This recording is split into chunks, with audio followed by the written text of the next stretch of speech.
দাদা বলছি কি, এই জ্বালাময়ের মুখের বচন কিন্তু দিনে দিনে বাড়ছে। হ্যাঁ, আমি মানছি মাস গেলে বৌদি ওকে মাইনেটা দেয়, কিন্তু এবার তোমাকে ওর মুখের লাগাম টানতে হবে, বুঝলে? জ্বালাময়ী নয়, জ্বালাময়ী নয়,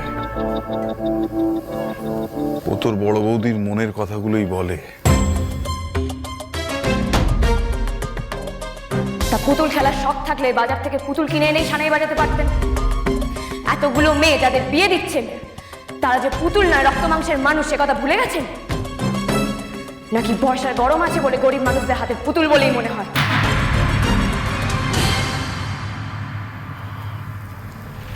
বেশ হয়েছে, ওই মেয়েটা বিজয়ার থোঁতা মুখ একেবারে ফোঁতা করে ছেড়ে দিয়েছে।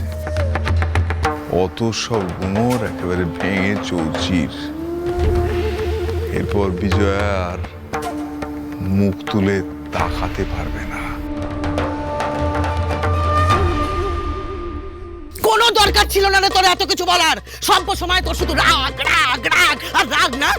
এই রকচটা স্বভাবটাই তোকে একদিন বিশাল বিপদে ফেলবে। কিন্তু সন্ধ্যা, এত কিছু করে তুই কি লাভ পেলি রে সন্ধ্যা? হ্যাঁ, আরে বল না কি লাভ পেলি, বল কি লাভ পেলি? ডাবলু মাকে বোঝাবে। এই ডাবলু কি বোঝাবে রে? ও একটা বাচ্চা ছেলে, ও আমায় কি বোঝাবে? হ্যাঁ, কি এই দুজনে মিলে কি তাকাতাকি করছিস? এত কি তাকাতাকি করছিস সন্ধ্যা? আমি তোকে একটা কথা বলে দিলাম, এইরকম কাণ্ড কারখানা যদি চলতে থাকে না, এই গাঁ পেরিয়ে আরো 5-6টা গাঁতে তোর নামে কিন্তু ঢিঢি পড়বে সন্ধ্যা। তুই জানিস না, লোকে যা নয় তাই বলবে। আমি মরছি আমার জ্বালায়। যে মেয়েটা কোথায় গেল? মেয়েটার ফোনটা বন্ধ কেন? এই স্কুটারটা নিয়ে বেরিয়েছে, কোনো বিপদে পড়লো না তো? আরে এ দেশ উদ্ধার করে বেড়াচ্ছে। দেখো মা, দেশ উদ্ধার করার ক্ষমতা আমার নেই, কিন্তু তুমি তো জানো তোমার মেয়ে কোনো অন্যায় দেখলে চুপ করে বসে থাকতে পারে না। একটা মেয়ের সাথে অন্যায় হচ্ছিল, আমি তাকে উদ্ধার করেছি। এর জন্য যদি আমার নামে ঢিঢি পড়ে তো পড়ুক, 10 জন যদি আমার নামে কথা বলে তো বলুক, তাতে আমার কিচ্ছু যায় আসে না। ও মা গো, কি সর্বনেশে কথা গো।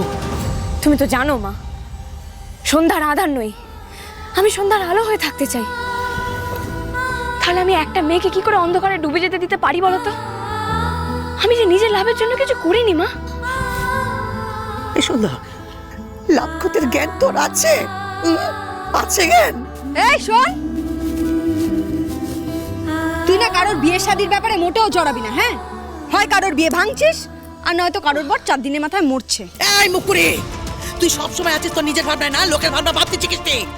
আর এইটা হয়েছে ঠিক তার উল্টো। নিজের ভাবনা কোনোদিন ভাবতেই শেখেনি।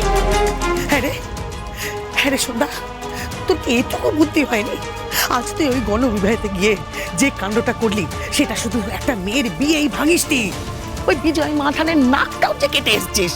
তুই কি ভেবেছিস ওই বিজয় মাঠান তোকে ছেড়ে দেবে? এর পাল্টা কিভাবে শোধ করবে তুই জানিস?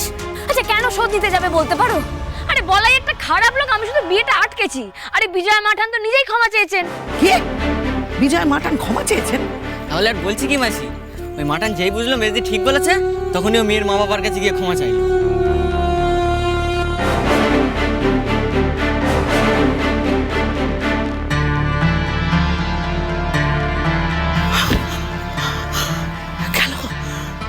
গেল সব গেল। জয় মাঠান লোক দেখিয়ে সবার কাছে ক্ষমা চেয়েছে। ওরে এবার তো বাড়িতে গুন্ডা পাঠাবে রে। কোথায় সন্ধ্যা? সন্ধ্যা রানী মাঠানের সামনে আমার ব্যাপারে যা ইচ্ছে তাই বলে না? এই বলাই অধিকারীর হাত থেকে তোকে কে বাঁচায় আমি দেখি।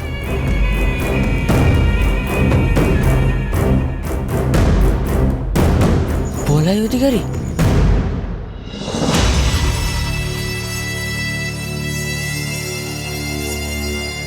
সন্ধ্যাকে খুঁজছিলে তো? এই যে সামনে দাঁড়িয়ে আছে। কে পাঠিয়েছে? মাঠান।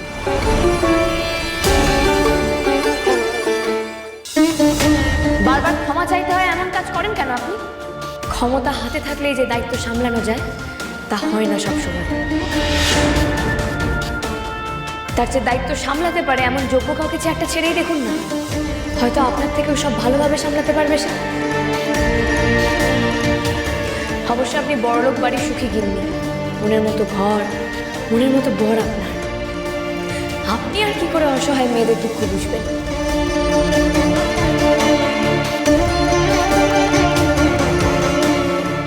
হে বাবা পঞ্চানন, এই সংসারের বড় বউ আমি, এত বড় দায়িত্ব।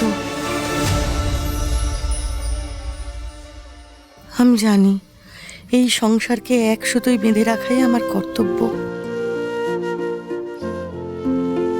আমি তা পালনের চেষ্টাও করছি, কিন্তু তোমার কাছে আমার শুধু একটাই প্রার্থনা, এই সংসারের জন্য যদি কোনোদিন কোনো কঠিন সিদ্ধান্ত নিতে হয়, তা নেওয়ার শক্তিটুকু যেন দিও ঠাকুর। তুমি বেরোচ্ছ, একটু দাঁড়িয়ে যাও না।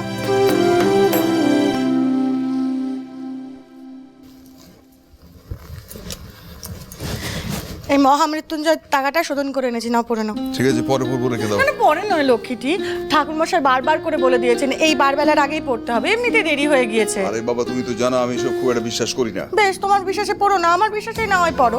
দাও হাতটা, দাও, আমি করে দিচ্ছি। ছাড়ো, পরে পড়বো। আরে দাও না হাতটা। আমার ব্যস্ততা আরে আছে। কি হলো? আরে কি আরে করছো? দাও। আরে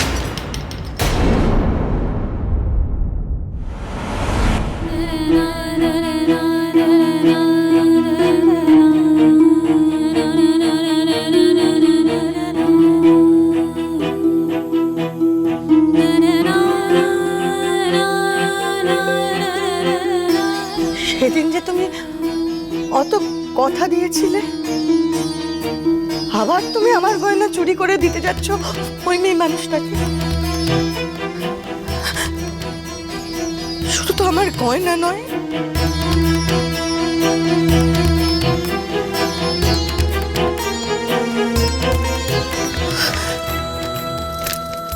ছোট ছোট ভাইদের জমি, কোম্পানির কাগজ এক এক করে সব কিছু শেষ করে দিয়েছো তুমি। যেটুকু বাকি আছে তাও চুরি করছো। ওদের ভবিষ্যতের কথা ভাবছো না? তুমি না বড় দাদা। ছি! বিজয়া, আমি বলছিলাম যে তাও কথা বলবে না তুমি।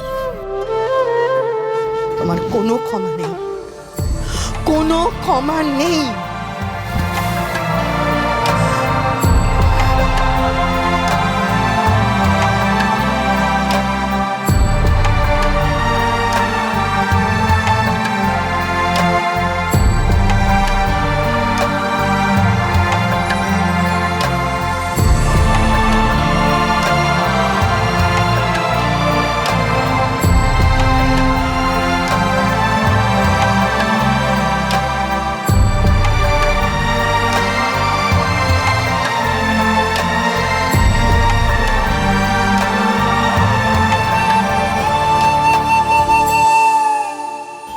অবশ্য আপনি বড়লোক বাড়ির সুখী গিন্নি, মনের মতো ঘর, মনের মতো বর আপনার।